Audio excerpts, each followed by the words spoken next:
आप सभी का स्वागत है। और जैसे कि आपको सूचित किया था, आज पत्रकार वार्ता का आयोजन किया गया है।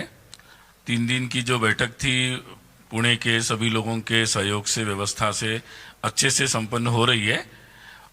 संघ के वरिष्ठ प्रचारक जो थे माननीय मदन दास जी देवी, उनकी स्मृति में सभागार जो बनाया गया था, उसमें ये बैठक संपन्न हुई है। अब आज के इस पत्रकार वार्ता को संबोधित करने के लिए मैं माननीय मनमोहन जी से निवेदन करता हूं। नमस्कार। संघ की समन्वय बैठक के बारे में काफी उत्सुकता आप सब में होगी, क्योंकि अंदर क्या चल रहा है इसकी अंदर आए बिना काफी समाचार पत्र में छपकर आ रहे थे, ऐसा मैंने सुना है। इस रचना को समझना आवश्यक है। वैसी बैठक साल में एक बार होती है। एक प्रेरणा से, एक भारत की समान अवधारणा लेकर समाज जीवन के विविध क्षेत्र में स्वयंसेवक सक्रिय है। अब संघ कार्य आरंभ होकर 97 ईयर्स हुए हैं। इस संघ की यात्रा के 4 मुख्य पड़ाव है, 4 फेजेस।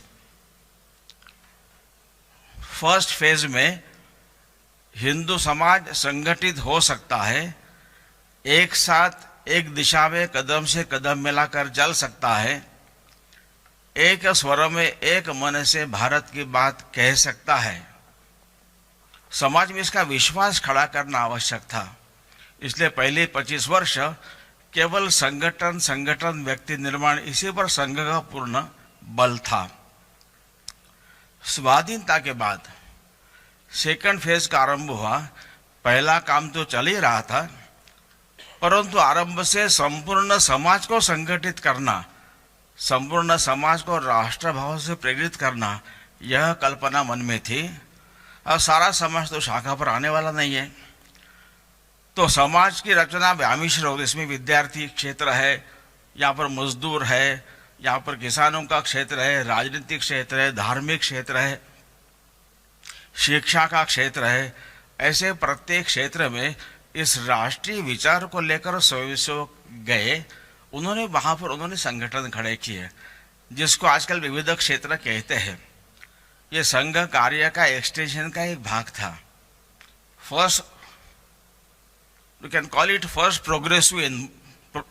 Progressive unfoldment. ऐसे अभी 35-36 संगठन देश में काम कर रहे हैं। तो संघ की कल्पना ऐसी, ये सभी संगठन स्वायत्त स्वतंत्र है, संघ के विंग्स नहीं है।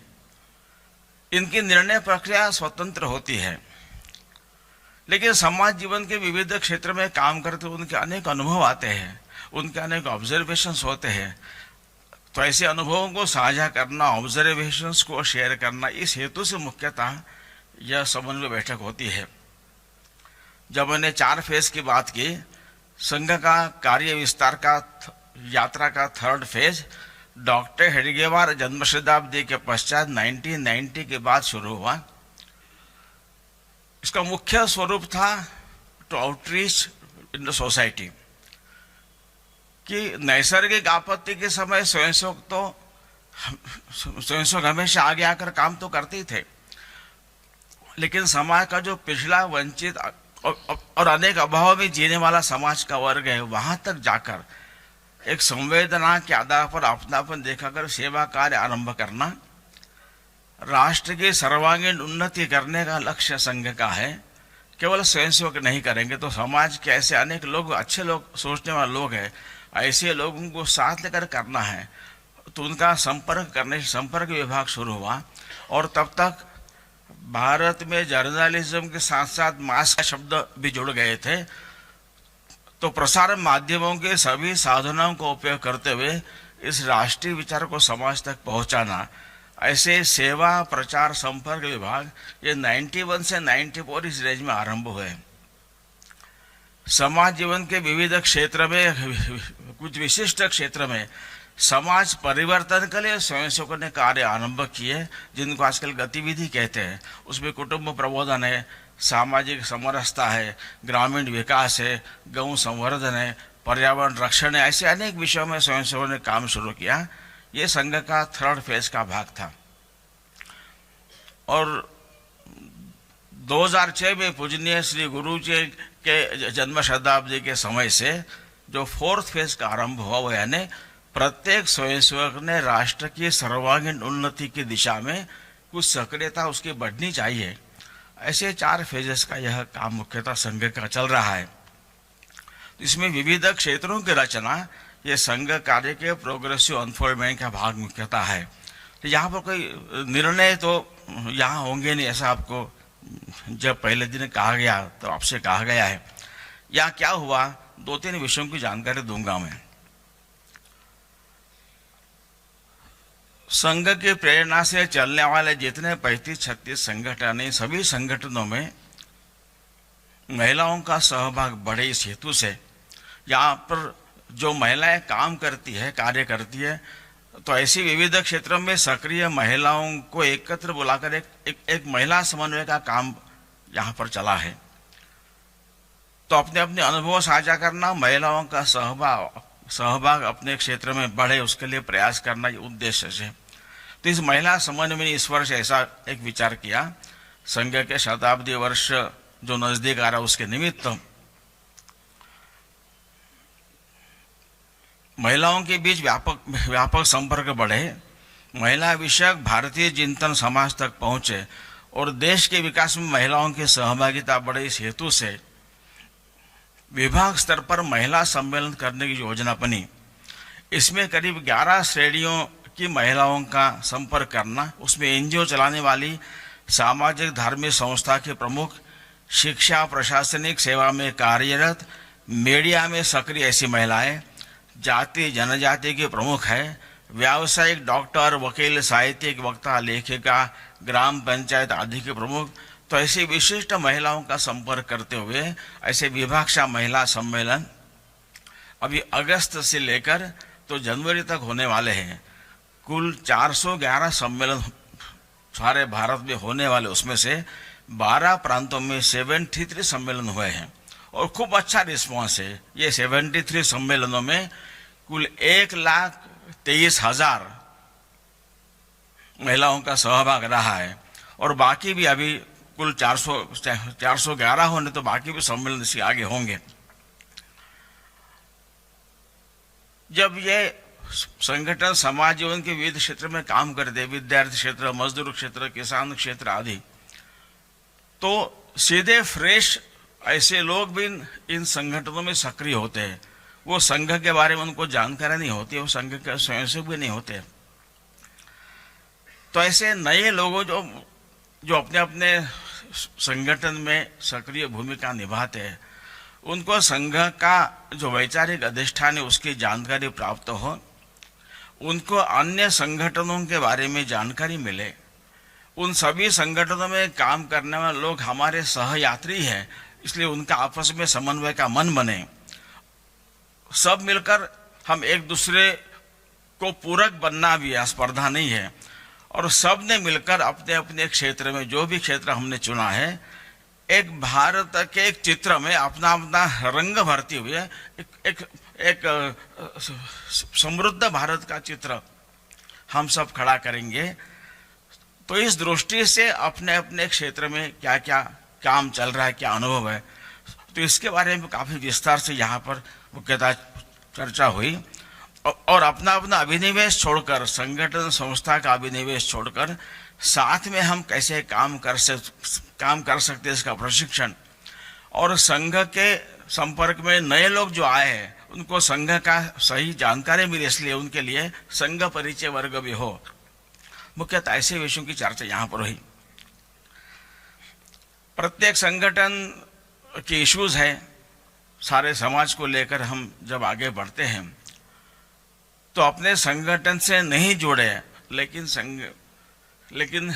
समाज में देश के बारे में अच्छा सोचने वाले ऐसे सज्जन शक्ति है, ऐसे सज्जन शक्ति के लोगों को भी संपर्क करते हुए वे संगठन से जुड़े बिना भी इशू वे साथ कैसे ले सकते हैं।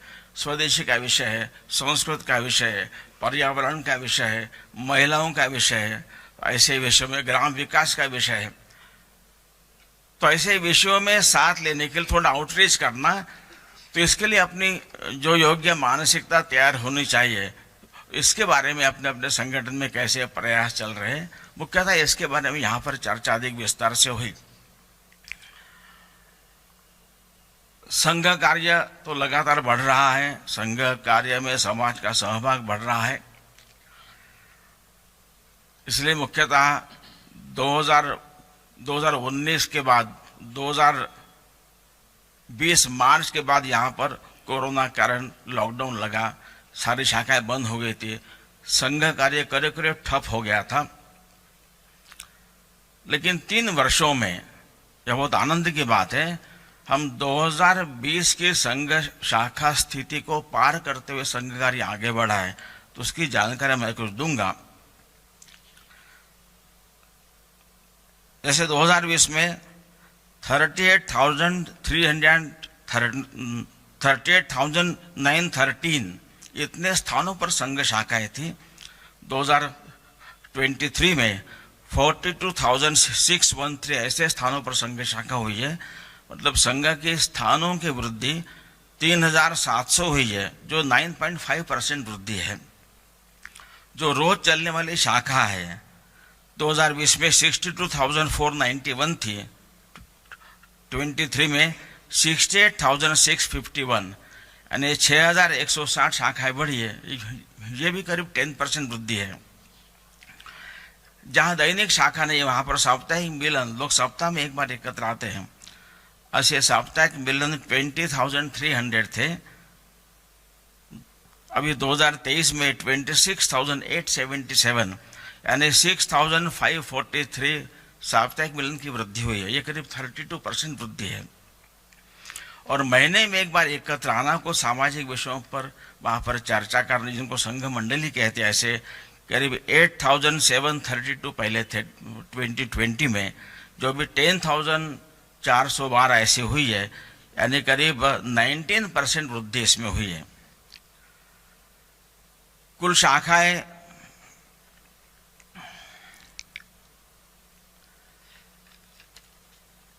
68,651 है, जो रोज चलने वाली शाखा है। तो इसमें 60% शाखाएं छात्रों के बीच चलती है, विद्यार्थियों के बीच चलती है। 30% शाखाएं 40 साल से कम आयु के जो कमाने वाले तरुण व्यवसाय तरुण उनके बीच चलती है। 10% 40 साल के ऊपर के लोगों के लिए मुख्यतः होती है। और जॉइन आरएसएस के माध्यम से 2017 से 2022 तक 6 वर्षों में प्रति वर्ष 1 लाख से 1.25 लाख इस प्रकार की वृद्धि, मतलब जॉइन आरएसएस के लिए जो तरुणों की उत्सुकता है, जो संघ की वेबसाइट पर जो संघ से जुड़ना चाहते हैं, लेकिन कहाँ मिलना, किसको मिलना वो नहीं जानते, ऐसे लोग संघ की वेबसाइट पर ऑनलाइन ज्वाइन करने के लिए रिक्वेस्ट भेजते हैं। तो ये लगभग 20 to 35 एज ग्रुप के लोग होते हैं, अधिकतर युवा होते हैं, टेक सेवी होते हैं। तो प्रति वर्ष करीब 1 लाख से 1.25 लाख ऐसे नई रिक्वेस्ट हमको आ रही है।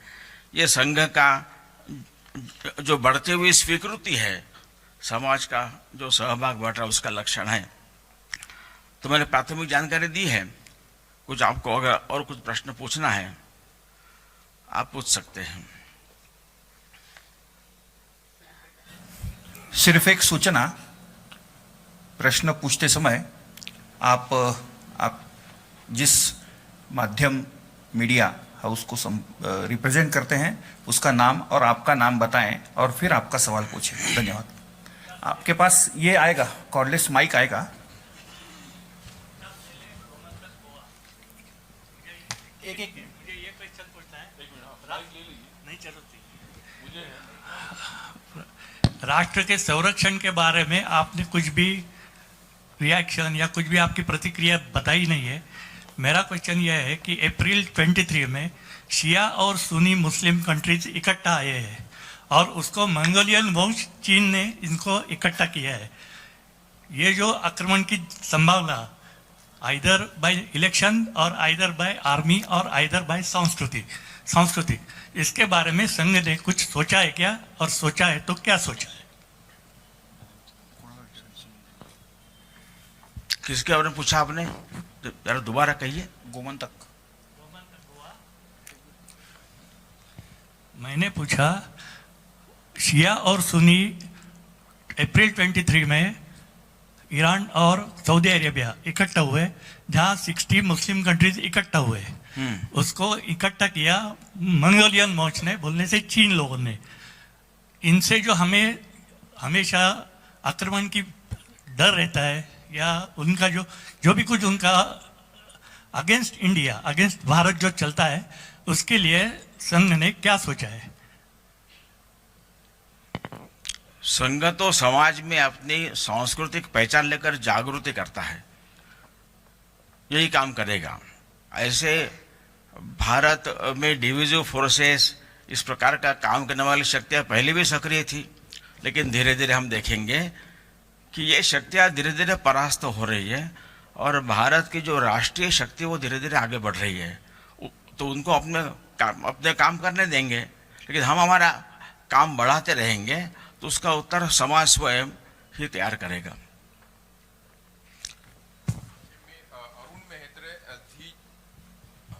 मी अरुण मेहत्रे, झी 24 तास वृत्तवाहिनीसाठी काम करतो। 3 प्रामुख्याने माझे प्रश्न आहेत। सुनीलजींनी पहिल्या पत्रकार परिषदेमध्ये सांगितलं होतं की चर्चित मुद्द्यांवरती या बैठकीमध्ये चर्चा होणार, निर्णय नाही पण चर्चा होणार। त्यातला पहिला मुद्दा जो आहे, मणिपूरमध्ये होत असलेल्या हिंसाचाराविषयी या बैठकीमध्ये काही चिंता किंवा चिंतन घडलं का? माझा दुसरा प्रश्न आहे, आरक्षण विषयातला अनेक राज्यांमध्ये, म्हणजे अलीकडेच सरसंघचालकांनी त्याविषयीची भूमिका स्पष्ट केली असली तरी केवळ वंचित किंवा शोषित घटकांबाबतच्या आरक्षणावरती आपण विचार करतोय की एका अर्थाने उच्चवर्णीय गटामध्ये मोडणाऱ्या, म्हणजे यामध्ये गुजरातमध्ये पाटीदारांचा विषय असू द्यात किंवा राजस्थानमध्ये जाट किंवा महाराष्ट्रामध्ये मराठा आरक्षणासंदर्भातली भूमिका किंवा याविषयी काही चर्चा झाली का? आणि तिसरा प्रश्न माझा, समान नागरिक कायद्याविषयी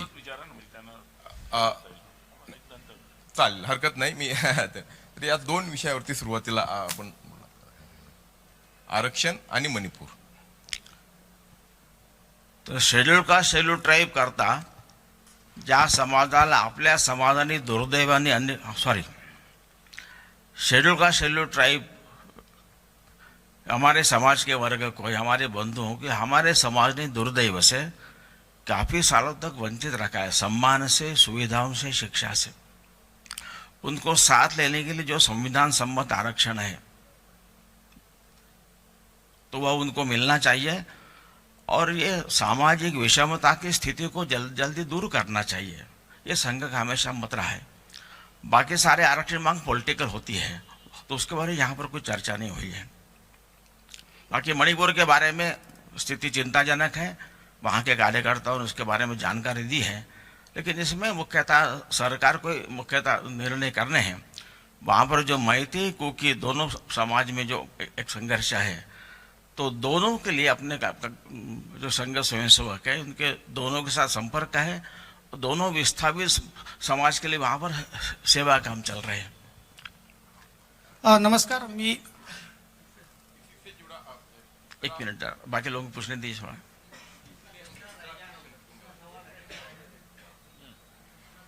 नमस्कार, मी ब्रिजमोहन पाटील, सकाळ पेपरसाठी काम करतो।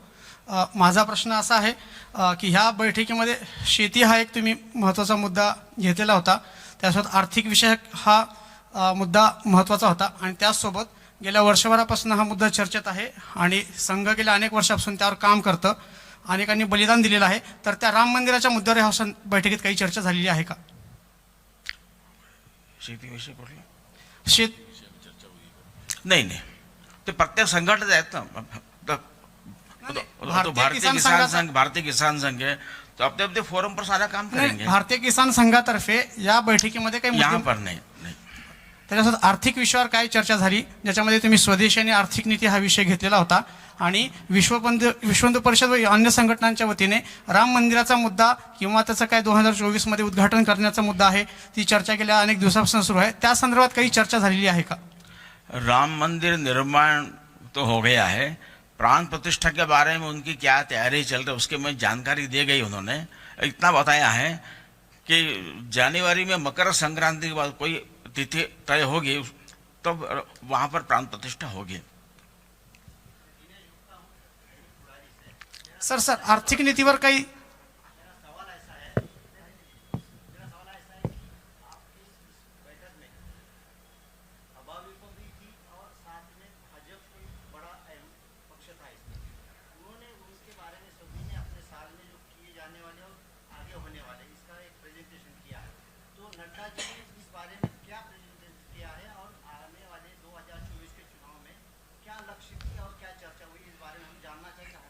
नड्डा जी ने क्या क्या चर्चा की वो तो नड्डा जी बताएंगे, वो भाजपा की जिम्मेदारी है ना। 2024 क्या है वहाँ सब कार्यकर्ताओं की जानकारी, तो किन विषयों पर जानकारी देगी उतना केवल मैं बताऊंगा। बाकी प्रत्येक संगठन, किसान संघ, विद्यार्थी परिषद, भाजपा, तो इन प्रत्येक संगठन की जानकारी देने की जिम्मेदारी वो संगठन की है, वो संघ का काम नहीं है। संघ की जानकारी मैं दे रहा हूँ यहाँ पर। सर, राजीव सिंह, TV9 भारतवर्ष से। मेरा सवाल यह है कि सनातन को लेकर लगातार विवादास्पद बयान पिछले कुछ दिनों से आ रहे हैं, इस पर संघ का क्या कहना है? क्या बयान आ रहे हैं? जिस तरह से उदयनिधि स्टालिन का बयान आया कि सनातन डेंगू मलेरिया जैसी बीमारी से उन्होंने उसकी तुलना की। कल सनातन के विषय पर ही बोलते हुए आरजेडी के एक नेता ने रामचरितमानस को लेकर आपत्तिजनक टिप्पणी की। लगातार ऐसे 3-4 बयान बड़े नेताओं के आए हैं अलग अलग राज्यों से, उस पर संघ का क्या कहना है? ऐसा है, सनातन धर्म को समाप्त करने की बात लोग कर रहे हैं। इन शब्दों के अर्थ उनको पता है क्या, ये प्रश्न है। धर्म क्या है? पहले हम शब्दों का प्रयोग करने के पहले शब्दों की व्याख्या करनी चाहिए, ऐसा मुझे लगता है। धर्म, रिलीजन अलग अलग है। सनातन का अर्थ है इटर्नल है। भारत का जो अध्यात्म आधारित जीवन का चिंतन है, जो इंटीग्रल होलिस्टिक है, जिसके कारण भारत के संपूर्ण समाज को एक उसके पर्सनैलिटी को शेप मिला है। इस पर्सनैलिटी की 4 विशेषता है। एक, वो मानता है कि सत्य एक है, ट्रूथ एक है, ईश्वर एक है। उसको प्राप्त करने के, वहां तक जाने के उनके नाम भी अलग है, उनके मार्ग भी अनेक हो सकते हैं, सभी मार्ग समान है, यह मानना, ये भारत की बात है। एक ही चैतन्य अनेक रूपों में मैनिफेस्ट हुआ है, इसलिए सभी विविध मैनिफेस्टेशन के भीतर रही एकता देखने की भारत की दृष्टि है। इसलिए भारत का वर्णन India is a country of diverse cultures ऐसा करने के बदले ये कहना चाहिए India has a culture that celebrates diversity. तीसरी विशेषता है कि प्रत्येक व्यक्ति में ईश्वर का अंश है, वह स्त्री हो पुरुष हो, और प्रत्येक व्यक्ति का, मनुष्य का जीवन का अंतिम लक्ष्य इस अंदर के देवत्व को प्रकट करते हुए मोक्ष पाना है।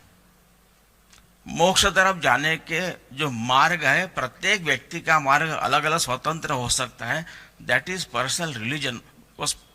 तो वह प्रत्येक की उपासना है। प्रत्येक को अपनी उपासना चुनने का स्वातंत्र भारत में रहा है। इसलिए भारत में हमेशा स्पिरिचुअल डेमोक्रेसी रही है।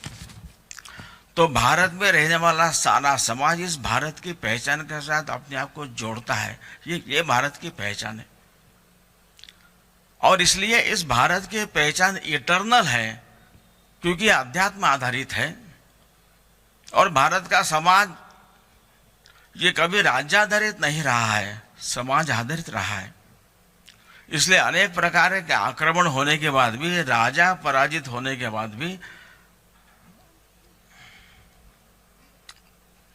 परकियों का शासन होने के बाद भी यहाँ का समाज, राष्ट्र हमेशा अपराजित रहा है।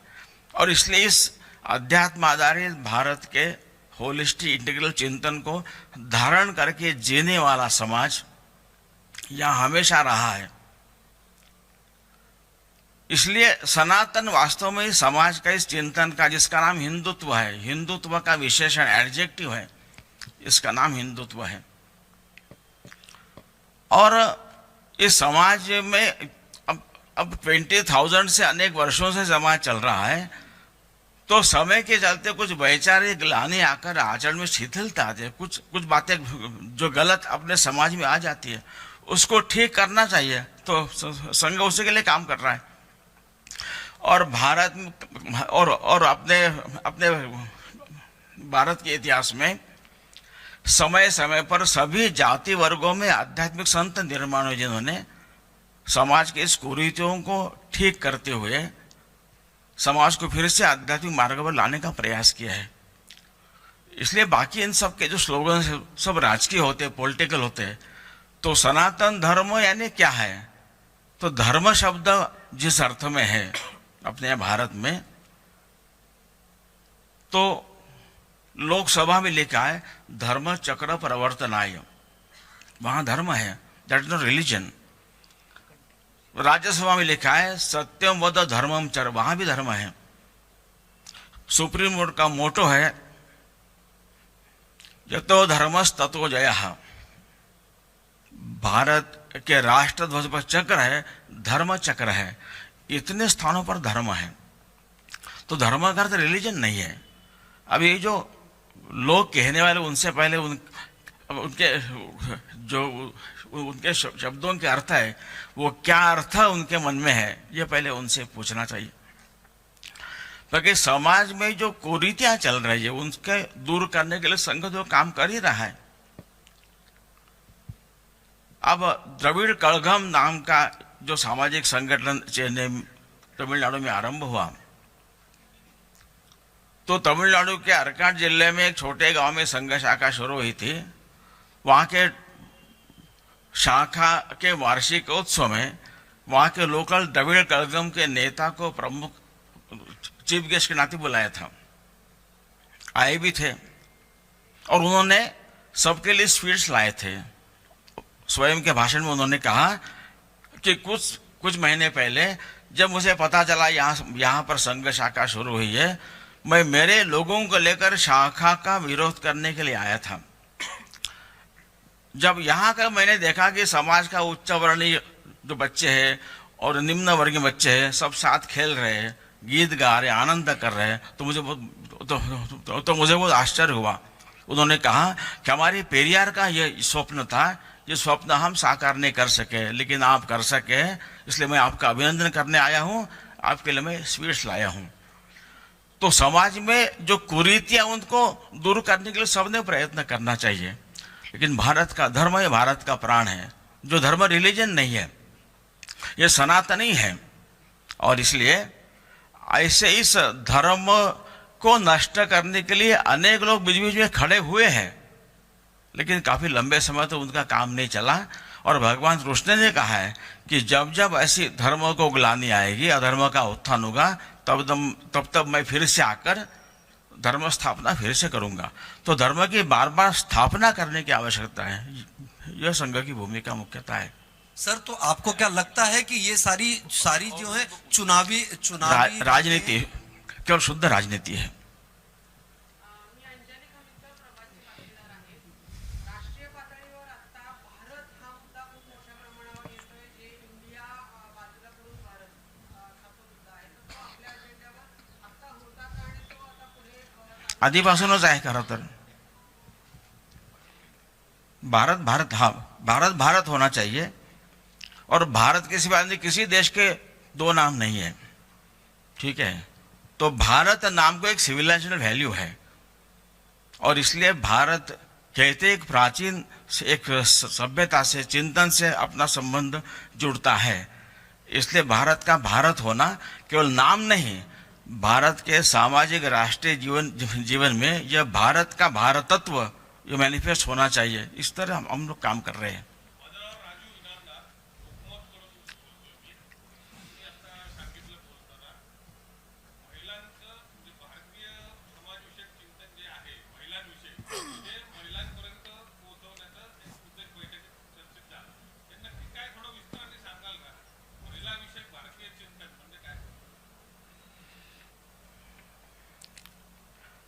भारतीय चिंतनामध्ये भारतीय चिंतन में समाज का सबसे छोटा यूनिट फैमिली परिवार है। तो परिवार में महिलाओं की विशेष योजना है, भूमिका है मुख्यतः, और महिलाओं को समाज जीवन के सभी क्षेत्र में अग्रणी भूमिका निभानी है। तो इसके लिए समाज के सभी वर्गों की जागरण होना चाहिए, सहमति होनी चाहिए और परिवार का ध्यान रखते हुए भी समाज जीवन के हर क्षेत्र में महिलाएं अग्रणी भूमिका निभा सकती है, यह तो उनमें यह विश्वास निर्माण करना यह मुख्यतः भारतीय चिंतन है। सर संदीप बोल रहा हूँ प्रेस ट्रस्ट ऑफ इंडिया से। नेशनल सिक्योरिटी एक टॉपिक था हमारे इसमें, तो उस पे क्या चर्चा हुई है? नेशनल सिक्योरिटी यहाँ पर नहीं हुई। इसमें हमारे इसमें एक यहाँ पर नहीं हुई चर्चा मुख्यतः। ओके, नहीं हुई। सर मैं ओम प्रकाश तिवारी, दैनिक जागरण अखबार से हूँ। जैसे बाकी 36 संगठनों का हैं वैसे ही भारतीय जनता पार्टी भी एक संघ का ही सहयोगी संगठन है। सभी संगठनों की जैसे तुलना की जाती है कि या रिपोर्ट होती है कि कौन क्या कर रहा है, संघ उससे संतुष्ट है या नहीं। भारतीय जनता पार्टी का शासन 10 वर्ष से देश में है, इसको लेकर के क्या वैल्यूएशन किया गया है संघ की तरफ से भाजपा का? और 2024 में चुनाव होने हैं, अगर संघ के एजेंडे पर भाजपा खरी उतर रही है, शासन खरा उतर रहा है, तो उसमें कितना सहयोग होगा संघ का भाजपा के साथ में? 2014 की बात अगर आप करेंगे तो संघ का वैल्यूएशन की बात छोड़ दीजिए, लेकिन ब्रिटेन से पब्लिश होने वाला जो संडे गार्डियन नाम का अखबार है, संडे गार्डियन रविवार को आता है, 16 मई 2014 को पार्लियामेंट के रिजल्ट्स आए थे और 18 मई का संडे था। तो संडे गार्डियन का 18 मई का जो संपादकीय एडिटोरियल है, अब अगर उसको आप गूगल करेंगे आपको पूरा संपादकीय मिलेगा। उसका पहला वाक्य जो है, मैं केवल एक वाक्य बोलूँगा, यानी ब्रिटेन से पब्लिश होने वाला संडे गार्डियन ऐसा कह रहा है अपने संपादकीय में, today 18 May 2014 may go well down in the history of India as Britain finally left India। तो 14 के बाद हम देखेंगे तो भारत अपने सांस्कृतिक पहचान कर धीरे धीरे खड़ा हो रहा है। भारत के फॉरेन पॉलिसी में, डिफेंस पॉलिसी में, एजुकेशन पॉलिसी में एक मेजर चेंजेस हुए हैं। ये चेंजेस भारत की सांस्कृतिक पहचान लेकर अब दुनिया इसको महसूस कर रही है। लेकिन इतने वर्षों का सारा जो ठीक करना है तो कम से कम 25-30 साल चाहिए। तो दिशा एकदम ठीक है, ऐसा सबके ध्यान में आ रहा है और सारी दुनिया इसको महसूस कर रही है। चलो आखिरी प्रश्न, अभी लास्ट क्वेश्चन।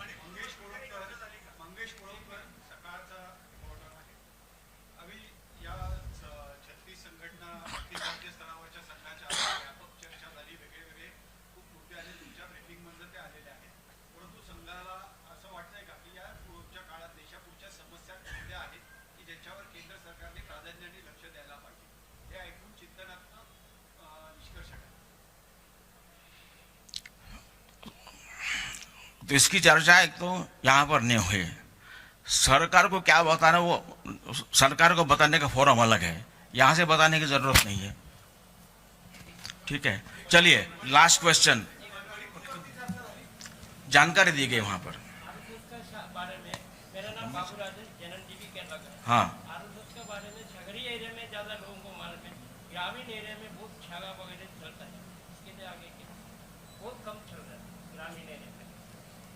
ग्रामीण क्षेत्र में हमारा प्रसार तो बढ़ रहा है, लेकिन जैसे हमने कहा कि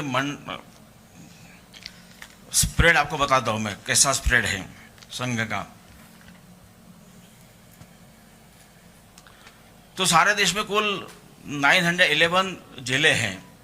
संघ का कार्य शाखा के रूप में 901 जिलों में है, ये 99% है। जो डेवलपमेंट ब्लॉक कहते हैं, खंड, करीब 6,663 ये खंड है। इसमें से 5,885 में संघ की शाखाएं पहुंची है, ये करीब 88% है। तो डीपर जाने के लिए हम लोगों ने बाद में 10-12 गांवों का एक समूह, ऐसे मंडल बनाए। ऐसे 59,326 मंडल सारे देश में हैं। हम उनमें से करीब 45% मंडलों में पहुंचे हैं और आने वाले 2-3 वर्षों में सभी मंडलों तक पहुंचने का संघ का प्रयास है। ये सारे मंडल ग्रामीण हैं, सारे जो डेवलपमेंट ब्लॉक्स है ग्रामीण है, तो ग्रामीण में संघ का काम है, फैल रहा है, ज़्यादा बढ़ाने का हमारा काम है. सर मणिपूरवरती चर्चा झाली का? मगाशी प्रश्न माहिती सांगे, जानकारी देगी यहाँ पर. धन्यवाद. चलिए. आर्थिक विषयावर तुम्ही काही बोललेला नाही आहेत जी एक और मृणालिनी बस दो.